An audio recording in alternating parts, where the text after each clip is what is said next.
네, 감사합니다.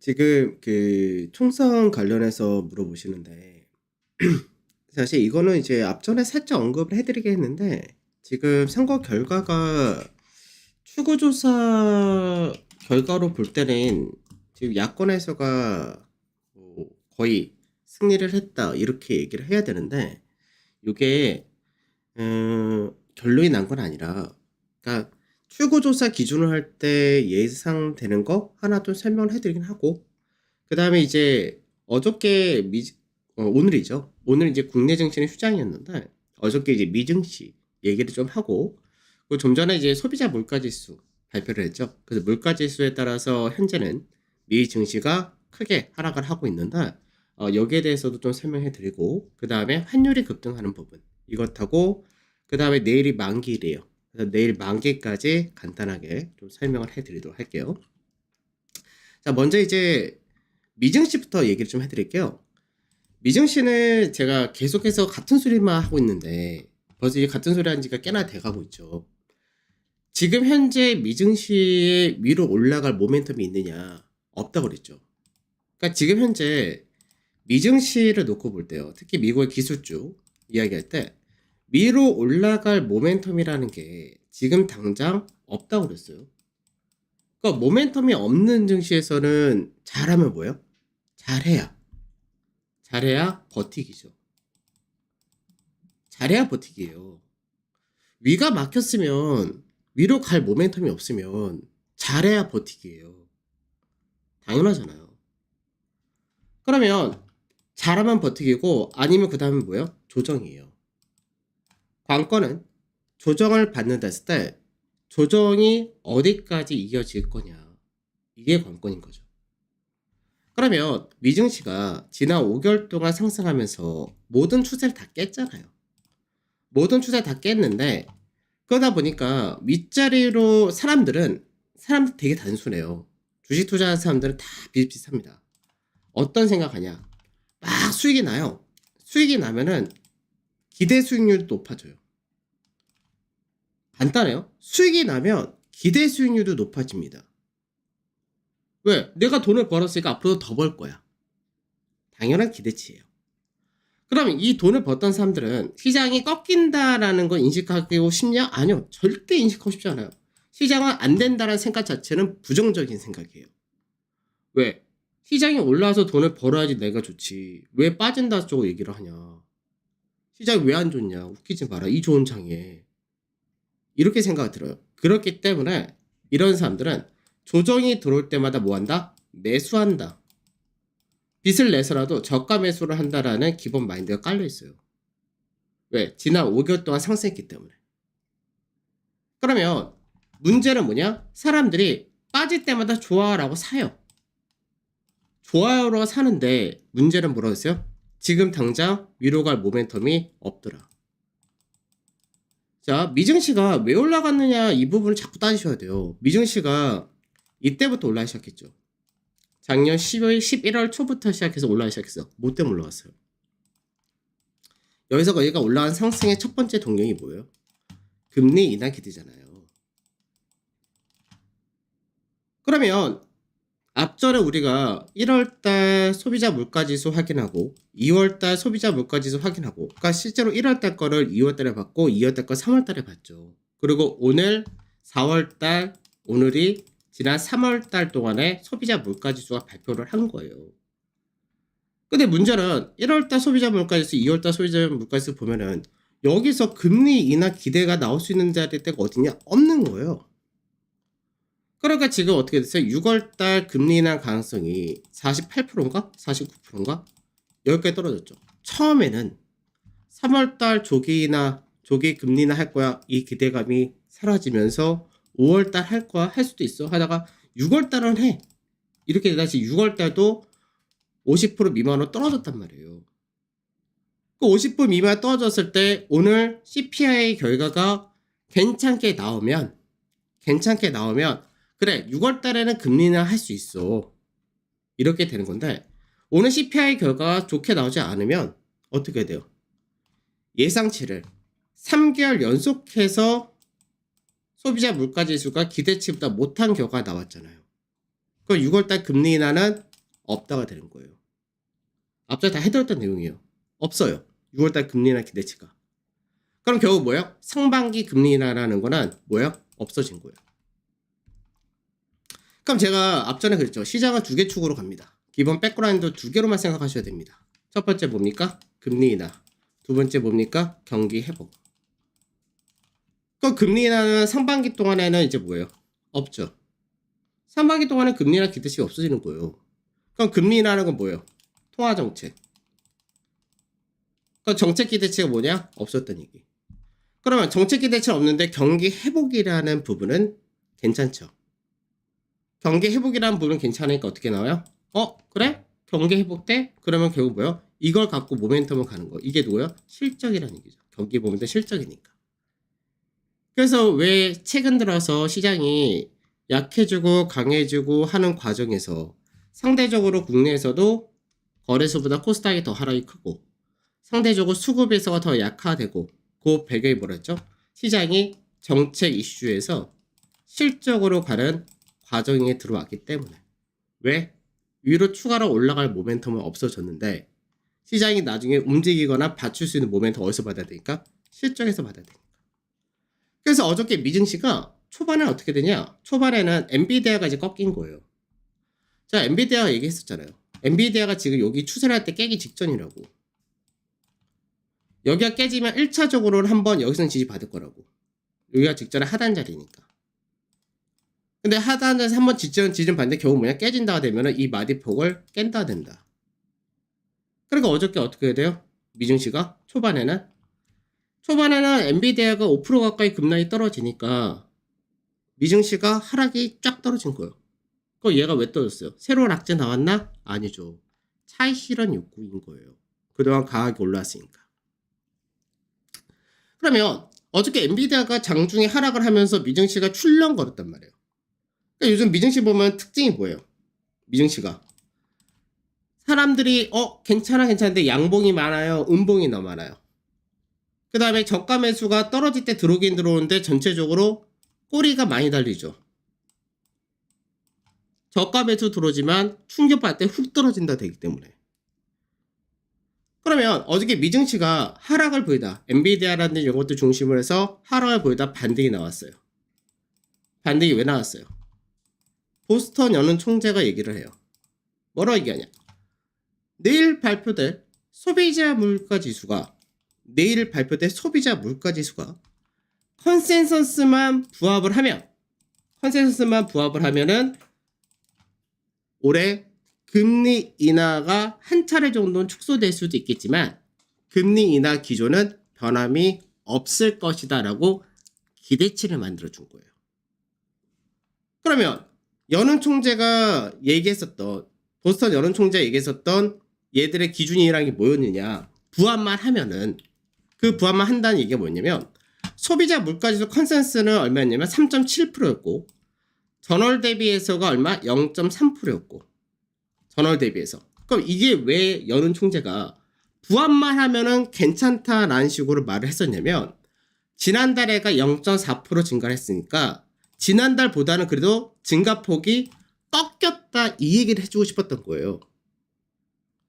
지난달보다는 그래도 꺾이긴 꺾였다. 예상치만 부합하면. 그러면 물가 인상이라든지 인플레이션이 단순하게 올라가다가 다시 꺾이는 모습을 보여주니까 그럼 그 다음에 경제지표가 그 이후에 괜찮게 양호하게 나온다면 그러면 금리 인하를 예정대로 할 가능성이 있다. 이 얘기를 해준 거예요.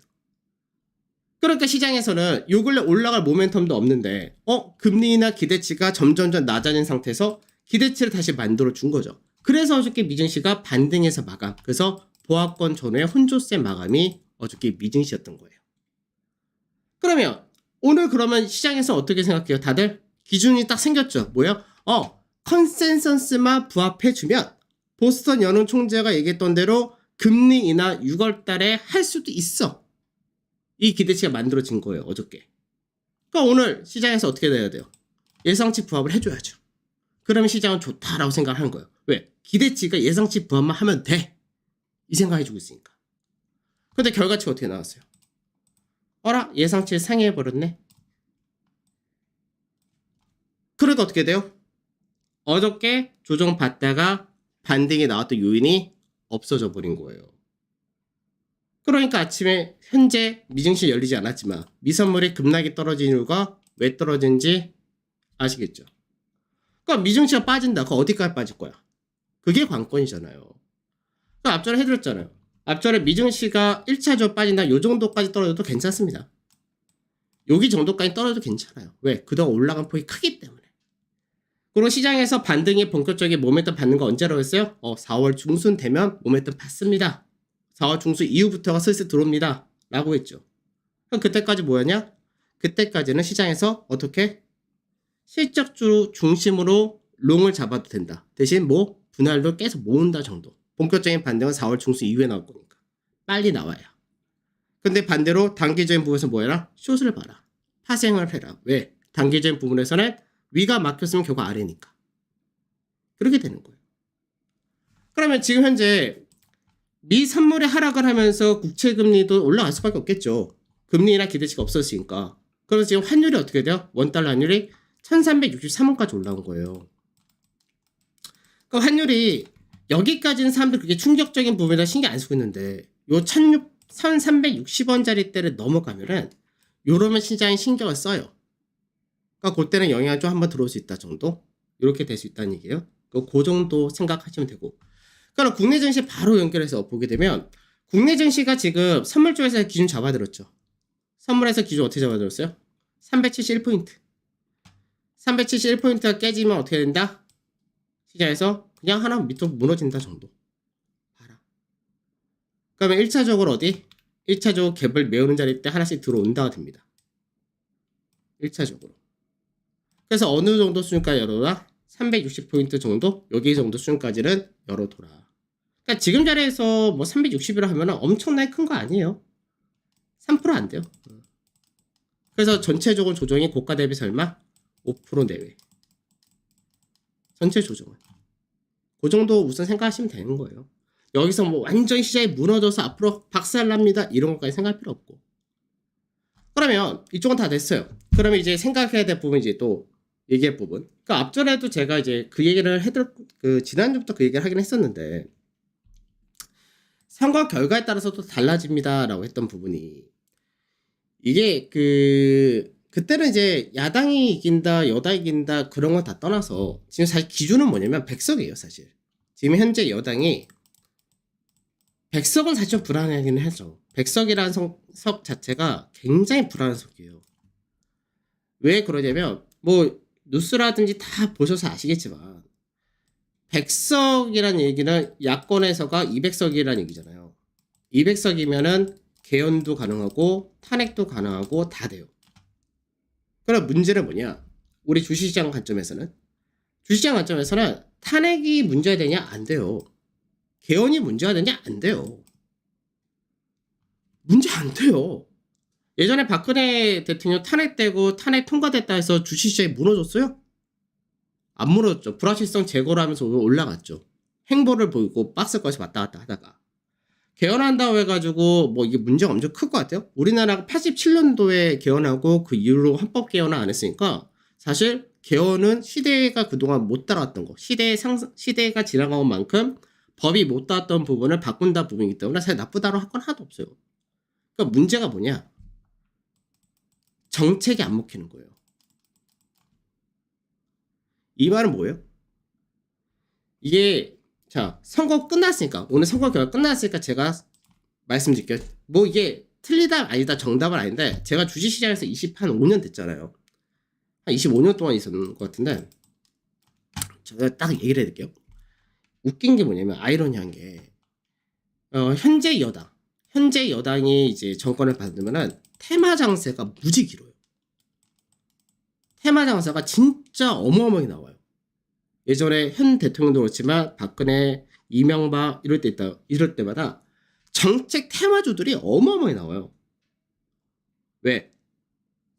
이게 발언이 뉴스라든지 이런 게 정부의 약간 우호적인 발언을 자꾸 해주기 때문에 정부에서 누가 오늘 어디 방문한데 거기서 무슨 말 떠들었대, 이쪽 사람 육성한대, 이 얘기가 같은 내용이라도 돌고 계속 돌아요. 그래서 테마주 장세가 잘 나오는 장세가 이 현재 여당이 집권했을 때 테마 장세가 엄청 잘 나와요.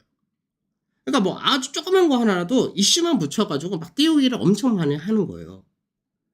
근데 이제 200석을 야당이 가져갔어요.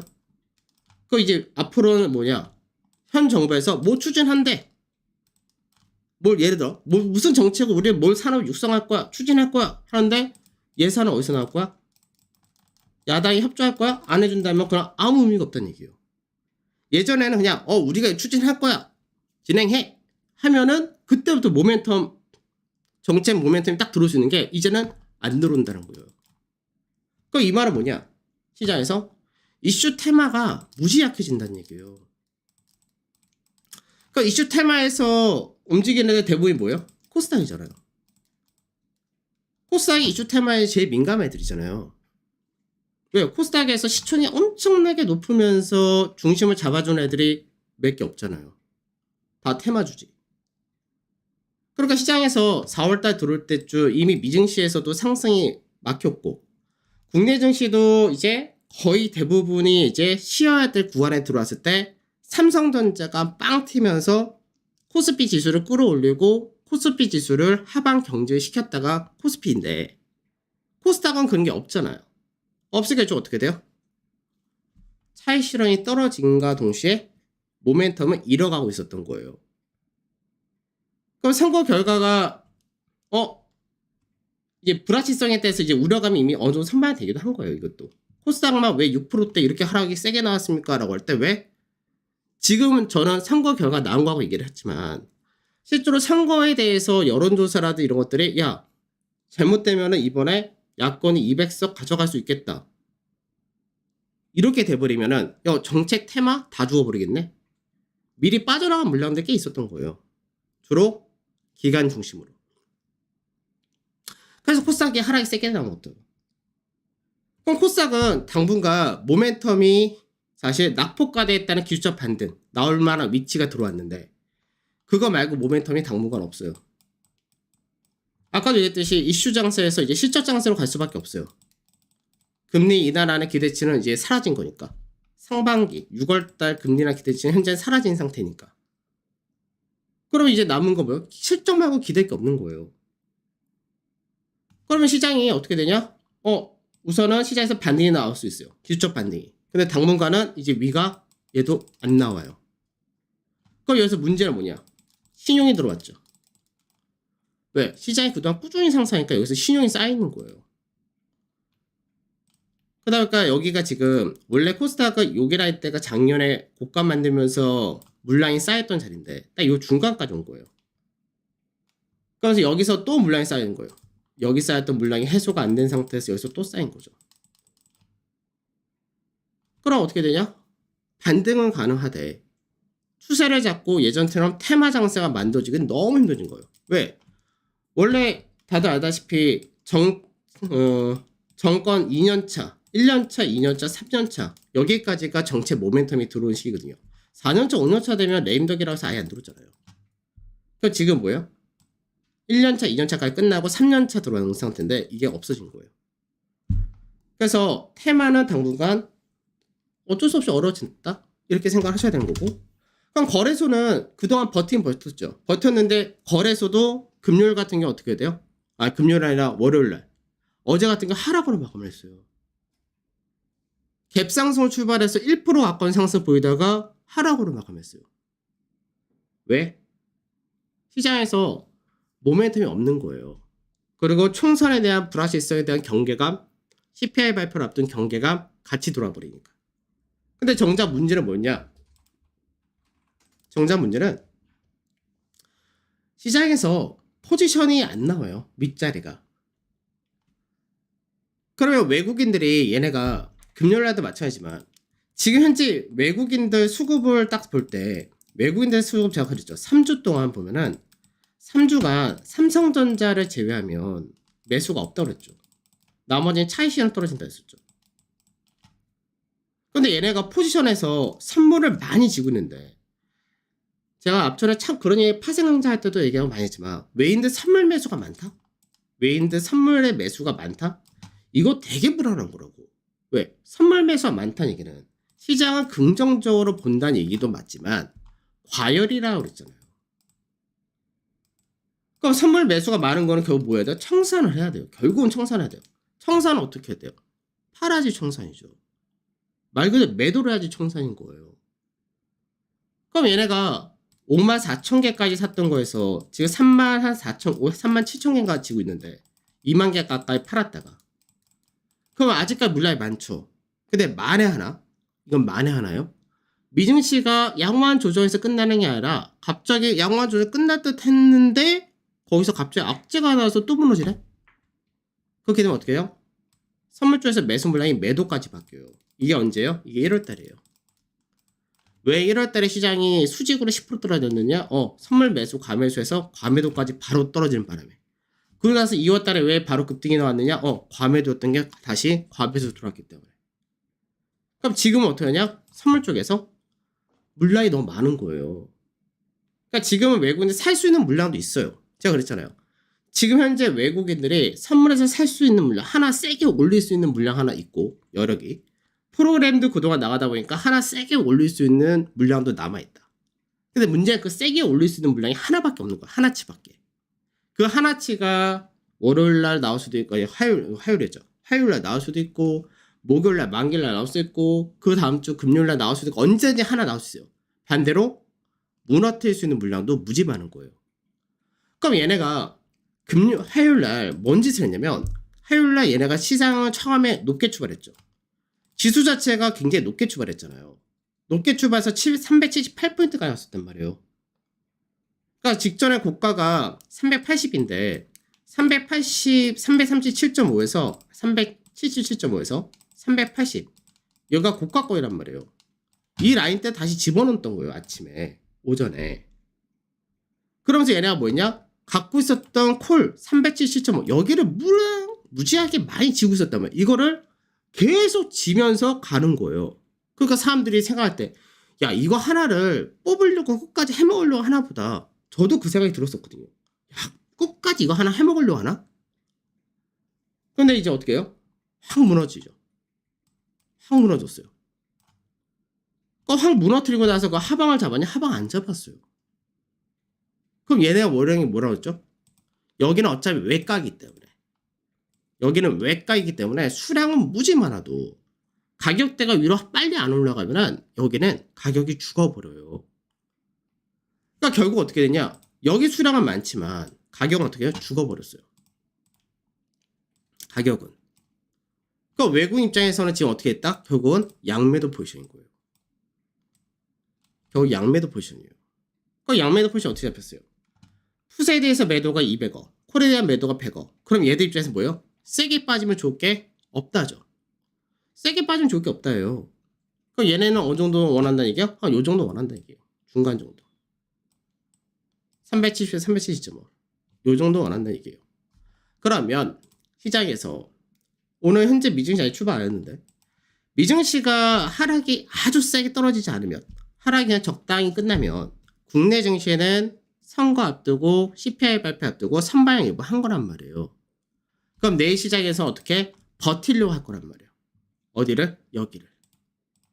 요 라인대를 370을 중심으로 해서 여기를 버틸려고 할 거란 말이에요. 버틸 수 있는 힘이 있어요, 아직은. 그러니까 여기에 버텨주면 다행.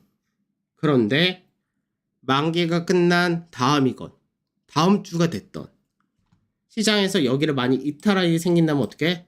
조정폭을 하나 밑으로 열어둬야 된다. 똑같이 가는 거예요. 최소 언제? 4월 중순이 지나야 모멘텀이 들어오니까 4월 중순까지는 그 그림을 보셔야 된다는 얘기예요. 최소. 그래서 주식을 산다 하면 어떤 걸 사야 돼요? 실적이 좋다라고 알려진 애들을 사는 거예요. 실적이 좋은 애들 사는 거예요. 바닥권에서 실적에 따른 영향 안 받는 애들. 반대로 시장에서 우려감이 큰 애들 누구예요? 실적은 안 되는데 정책 이슈로 인해서 움직이는 애들. 그거는 미국도 똑같겠죠. 왜? 미국에서도 지금 실적도 괜찮았지만 기대치가 너무 높게 형성될 애들이 이제 차익이 떨어지는 거거든요. 그 차이예요. 그러면 시장에서 얼추 답이 다 나온 거예요. 시장이 어려운 게 아니죠. 어렵게 생각할 필요도 없어요. 그럼 이제 간단하게 어떻게 사야 될 애들은 사서 모아서 가면 돼요. 걔들이 누구? 실적 좋은 애들 중심으로. 이슈 정책 테마 이쪽보다는. 그 다음에 중간에 낙폭과대했다는 반등 한 번씩 나오는데 그 낙폭과대했다는 반등은 단기적으로 짧게 치고 나오시면 될 것이고 시장 전반적인 그림에서 어떻게? 어차피 시장 좋아요. 어차피 시장 좋아요. 왜? 두 가지 틀이 있잖아요. 올해 시장은 어차피 두 가지 틀이에요. 금리나 그 다음에 경기. 두 가지 틀이에요.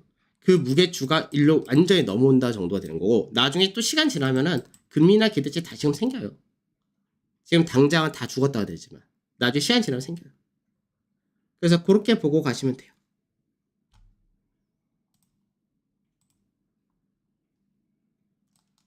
그러면 오늘 설명을 해드리려고 했던 게 환율, 미증시, 옵션, 만기, 실적 다 해드렸죠.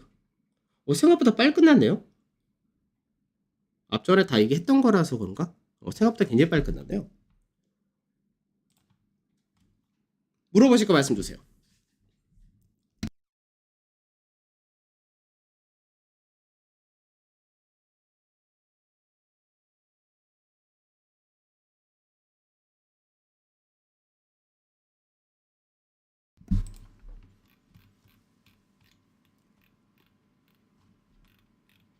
이해는 다 되셨죠?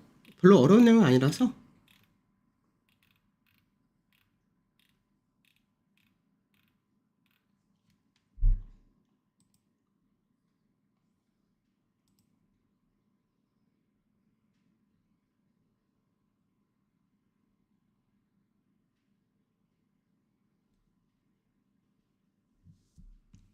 그래서 저번에 말씀드렸잖아요.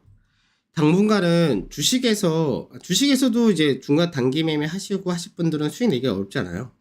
근데 이제 테마나 이쪽이 많이 약해지니까 실적주 중심 좀 하시면 되고 그 다음에 파생 매매 하실 분들 그게 오히려 당분간이나 올해는 어차피 시장 자체가 위로도 열리고 아래도 열리고 하는데 변동성 있는 장세라서 그렇게 하시면 될 것 같고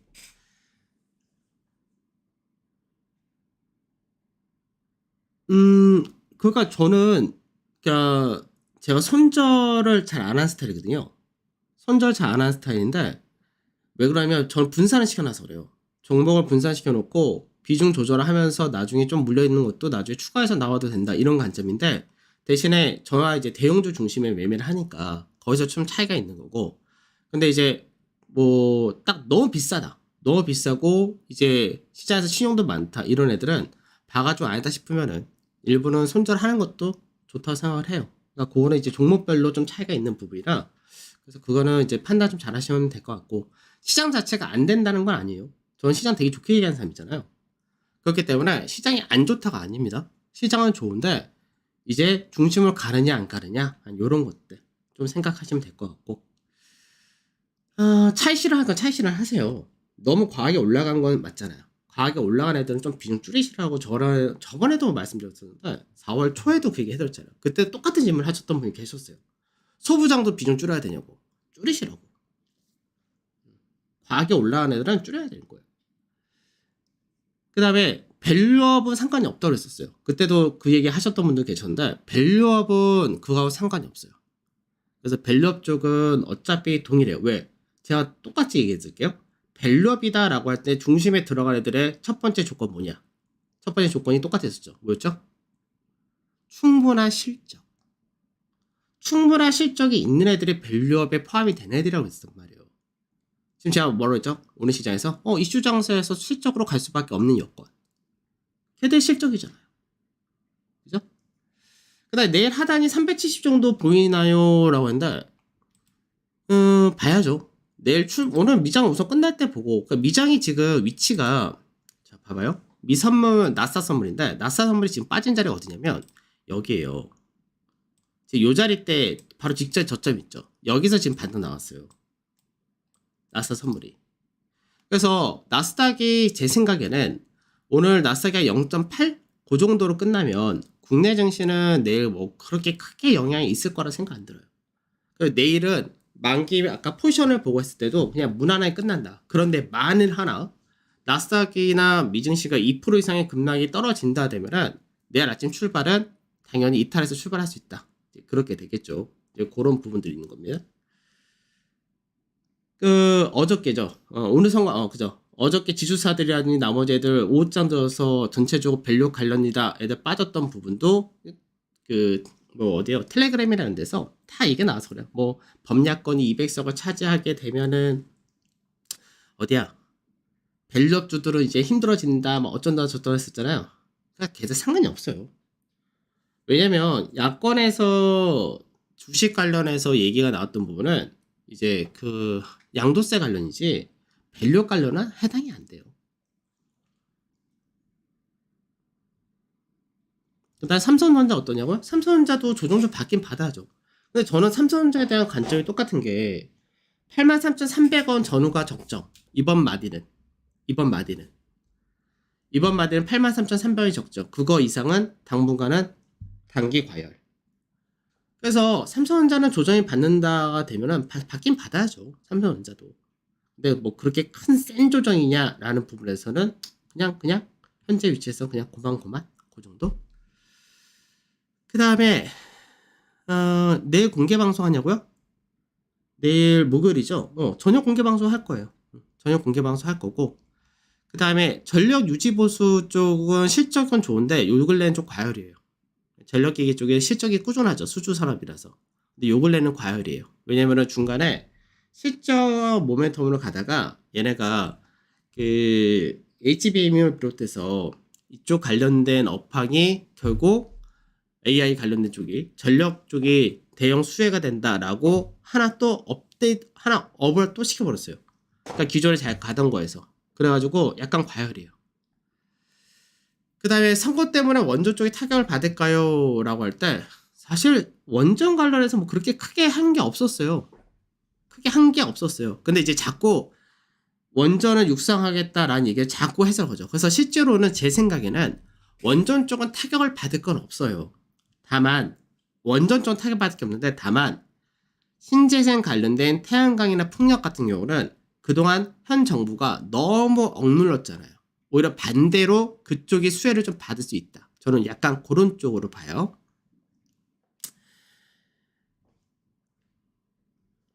그 다음에 내일 나스닥 2% 정도까지는 370부터 가능할까요?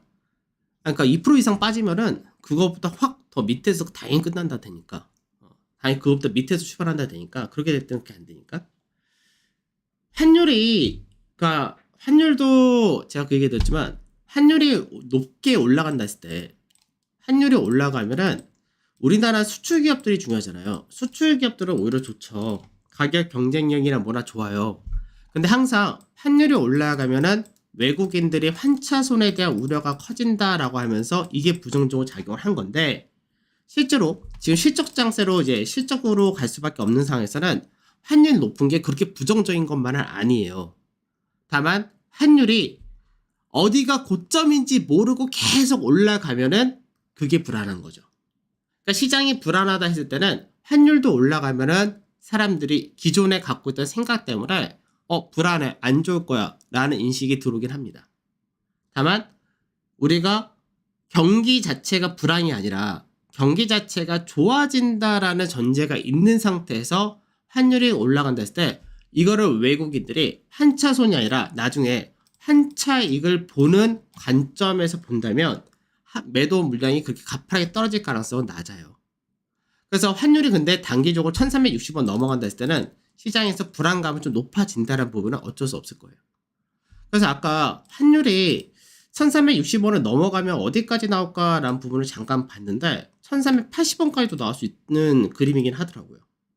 근데 될 수 있으면 1360원이란 그 앞전에 고가가 1363원이었잖아요. 종가상으로. 요거를 넘기지 않고 떨어지면 좋다. 이렇게 보시는 게 좀 좋을 것 같아요. 자동차는 좋아요. 자동차는 그냥 좋다고 생각하시면 돼요. 이거를 제가 앞전에도 워낙에 이거 자동차는 너무 많이 설명해가지고 이거를 깊게 들어가면 한두 곳도 없는데 자동차는 실적 좋고 밸류 좋고 다 좋아요.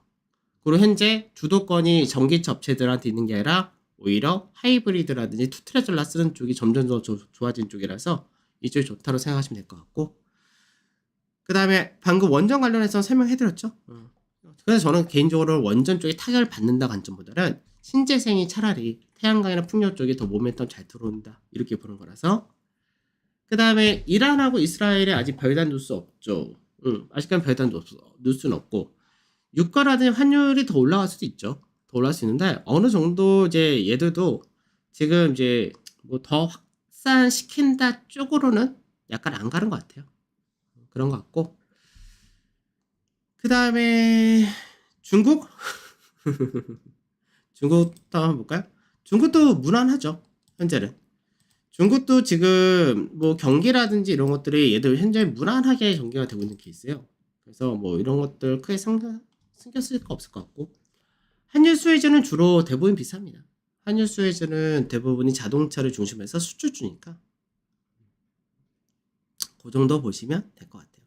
그러니까 뭐 해운이라든지, 그 다음에 해운, 조선도 해당이 되고, 자동차가 주로 그렇게 되죠. 수출주들은 대부분이 한일 수혜주입니다.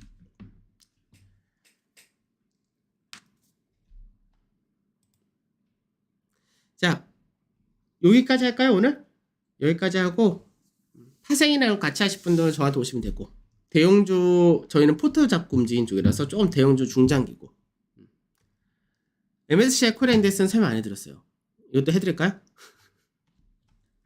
MSCI 코리아 인덱스로 보게 되면은, 원래 설명드가 하나 더 남아있긴 한데, 다 해드릴게요. 빨리 오늘 마무리, 어차피 뭐 크게 더 중요한 내용 다 해드려서 슬슬 마무리 하려고 했었는데, 좀 더 해드릴게요. 하는 김에 지금 물어보신 것들까지 해서, 아까 하나 더 해드리려다가 안 한 것들 남아있는데, 해드릴게요. MSCI 코리아 인덱스도 사실 시장에서 한풀 꺾였죠. 그러니까 얘가 작년에 고가권, 여기 라인대를 겨우 못 넘겼어요. 못 넘기고 나서 다시 요거 좀 내려오는데, 그럼 전체적으로 볼 때 MSCI 코리아 인덱스를 볼 때는 작년 여기가 박스인 거예요. 작년부터 올해까지 계속 박스예요. 그러니까 종합주가 지수는 넘어갔는데 환율이 올라가서 거기서 못 넘은 건데, 이번에 조정을 받는다면 여기까지는 열어둔다로 좀 봐요. 요 정도까지는 열어둔다. 그러면 전체 그림이 뭐냐면, 전체 그림은 이렇게 가는 거예요. 이런 식으로. 정확하지 않은데 지금 그림이 정확하게 원래 이렇게인데 똑같아요, 결과는. 그래서 이번에 조정이 들어온다 했을 때 조정폭을 좀 세게 받는다 하면은 여기까지는 열어둔다로 보는 거예요. 세게 간다면. 근데 세게 안 가고 무난하게 끝난다면 이 정도에서 끝나도 괜찮아요. 이 정도에서. 그래서 MSCI 코리아 인덱스는 단기적으로 볼 때 얘도 거의 국내 증시와 비슷해요, 차트가. 세게 그 채널 형태로 가다가 지금 살짝 깨졌는데 되돌림하고 이렇게 갈 거냐, 요 정도에서 끝낼 거냐, 뭐 아니면은 시장에서 좀 더 강하게 여기서 그냥 지켜내면서 왔다 갔다 하다가 시간이 좀 지나서 4월 중순 이후에 위로 강세 뛸 거냐. 근데 나중에 위를 뚫어버리면은 큰 그림에서는 마디 하나가 크게 열리니까 윗자리가 크다, 이게 가능하다가 되는 거고요. 그 다음에 아까 설명해드리다가 빠뜨렸던 게 결과가 나와가지고 사실 이거는 볼 필요 없겠다 싶어서 안 해드렸는데, 미국의 변동성 지수예요. 미 변동성 지수를 보게 되면, 제가 이거 월요일날도 해드렸는데 월요일날 주간하고 일간 해드렸죠. 그러고 나서 지금 현재 보게 되면 일간이에요. 일간상에서 어저께 지지받은 데가 여기가 추세 돌파 지지자리예요. 그래서 추세 돌파 지지자리 때 이렇게 돌으면서 전체적으로가 요 하단하고 상단의 중간 마디거든요. 중간 조금 윗자리거든요. 그럼 얘가 지금 결국은 뭐예요? 하나 돌파 지지, 상승 하나 더 뽑을 가능성이 있다. 이렇게 보는 거예요. 그래서 미증시가 편한 구조가 아니라는 거. 그 정도만 생각하시면 되고, 그 다음에 미증시가 지금 출발해서 보니까 하락폭 조금씩 줄이긴 줄이네요. 그 정도 생각하시면 될 것 같고, 그래서 미증시가 0.7, 0.8, 그 정도 내외로 끝나면은 국내 증시는 내일 뭐 그렇게 크게 충격이 오거나 이러지는 않을 걸로 보여요. 그래서 내일 만기는 그냥 무난한 양강, 이쪽에 무게를 둔다 정도. 그렇게 보시면 되겠죠? 그 다음에 중국의 신용등급 강등 얘기 나오시는데, 신용등급 강등? 뭐 별로 신경 안 쓰셔도 될걸요? 매번 중국에서 뭐 그런 거는 하루 이틀이 아니라서 그거는 뭐 그렇게 크게 신경 쓸 필요는 없을 것 같고요. 그 다음에 CPI 내갖고 내일 PPI 생산자 물가지수 그다지 그렇게 신경 안 쓰는 쪽이에요. 어차피 경제지표 물가지수 안 좋은 건 다 인식을 했어요. 여기서 더 하나 붙여진다 해가지고 바뀌는 건 없어요. 다만 차이는 적어요. 시장에서 그동안 사람들이 미증시에 대해서 거의 신봉을 하다시피 거의 뭐 미증시는 뭐 워낙에 좋은 증시고 이쪽은 빠지지 않는 증시고 이쪽은 항상 빠지면 기회야 라고 생각했던 인식이 어느 정도 공포감을 바뀌는 수간까지는 좀 이어져야 시장 자체가 반등 다음 반등이 시작되고 움직이니까. 그러니까 이런 증시에서는 지금 현재 이런 증시에서는 뭐 강하게 베팅한다 자체를 하면 안 돼요. 그렇다 하락 베팅한다 이것도 아니고. 왜? 아직까지 기대치도 남아있기 때문에 사람들이 팽팽하게 왔다 갔다 하면서 서서히 깔아앉거든요. 깔아앉다가 나중에 확 한번 빠지면서 마무리할 거냐 거의 이런 구조로 가기 때문에. 자, 다 되셨나요? 40분인데 평상시면 1시간 동안 할 수는 있겠는데 오늘 할 내용을 별로 새로운 부분이 아니라서 쉽게 끝난 것도 있고 선거 개표 방송도 재미가 있어요. 그걸 좀 보고 싶고 그땐 고생들 하셨습니다. 수고 다 하셨고 편한 마음 되시고 내일 뵐게요. 고생들 하셨습니다. 수고 다 하셨어요. 앞에 다 했던 내용이라서 뭐 그렇게 새로운 건 없었어요. 결과만 좀 보고 하기만 한다 정도밖에 안 돼서 일단 고생들 하셨습니다. 수고 다 하셨어요.